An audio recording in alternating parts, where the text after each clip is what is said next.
লন্ডনের মাটিতে লাল সবুজের জয়গান। মহান ২৬শে মার্চের এই ঐতিহাসিক দিনে যুক্তরাজ্যে বাংলাদেশ হাইকমিশন আয়োজিত জাতীয় সংবর্ধনায় এমএইচ গ্লোবাল গ্রুপ ও ডাক্তার মোস্তফা হাজেরা ফাউন্ডেশনের চেয়ারম্যান ক্যাপ্টেন একেএম গোলাম কিবরিয়া, সিআইপি এবং সিসিওও প্রতিষ্ঠাতা উপদেষ্টা জহিরুল ইসলাম কাউসার, সিআইপি আমন্ত্রিত অতিথি হিসেবে উপস্থিত থাকায় আমরা গভীরভাবে সম্মানিত বোধ করছি। বৈশ্বিক কূটনীতিক, যুক্তরাজ্যের স্থায়ী সচিব, বাংলাদেশের সম্মানিত ব্যক্তিবর্গ সহ বিভিন্ন দেশের প্রতিনিধিদের উপস্থিতিতে এটি ছিল এক তাৎপর্যপূর্ণ সমাবেশ, যা আমাদের জাতির প্রতি বিশ্বব্যাপী গভীর শ্রদ্ধার প্রতিফলন। এই মর্যাদাপূর্ণ আয়োজনে আমাদের ফাউন্ডেশনের দীর্ঘদিনের সামাজিক ও অর্থনৈতিক অবদান, আন্তর্জাতিক শান্তি প্রতিষ্ঠায় নিরবচ্ছিন্ন প্রচেষ্টা এবং বিশেষ করে ৫-০ ক্যাম্পেইন এক অনন্য বৈশ্বিক স্বীকৃতি অর্জন করেছে।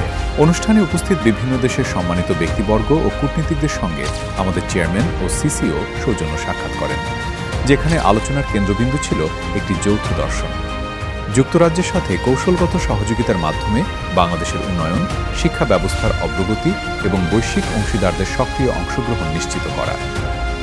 এই স্বীকৃতি আমাদের জন্য গভীর গর্বের, তবে বীর শহীদদের প্রতি প্রকৃত শ্রদ্ধা জানাতে হলে শুধু উন্নয়ন যথেষ্ট নয়।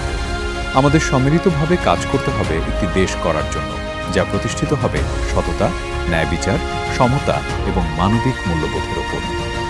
আমরা বিশ্বাস করি, মানবতার সেবায় এবং সমৃদ্ধির অগ্রযাত্রায় আমাদের এই সম্মিলিত প্রচেষ্টা একদিন আমাদের প্রিয় লাল সবুজ বাংলাদেশকে উন্নতির সেই অনন্য শিখরে পৌঁছে দেবে, যা দেখবে পুরো বিশ্ব।